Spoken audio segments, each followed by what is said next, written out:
విత్తనం నుండి పంట పండే వరకు చేసే ప్రయాణం ఎప్పుడూ అంత సులభం కాదు. మిరప పంటకు ప్రతిరోజు కొత్త సవాళ్లు ఎదురవుతూ ఉంటాయి. ప్రతి దశలో బూడిద తెగులు, ఆకుమచ్చ తెగులు మరియు కాయకుళ్ళు పంటను ఆశించి నష్టపరుస్తుంటాయి. ఈ తెగుళ్లు పంట దిగుబడిని మరియు నాణ్యతను తగ్గించుటకు దోహదపడతాయి. ఈ తెగుళ్ల నుండి మిరప పంటను రక్షించి రైతులకి మెరుగైన రాబడిని అందించడానికి బాయర్ ప్రవేశపెడుతుంది ఫార్ములా 3. ఇది మిరప పంట ఆకులను, పూత మరియు కాయలను పూర్తిగా సంరక్షిస్తుంది. మరి ఈ F3 సంరక్షణ అంటే ఏమిటి?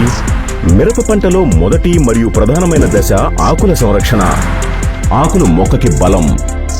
ఇవి ఆరోగ్యకరమైన పంటకు పునాది వేస్తాయి మరియు కిరణజన్య సంయోగ క్రియ ద్వారా సూర్యరశ్మిని ఆహారంగా మారుస్తాయి.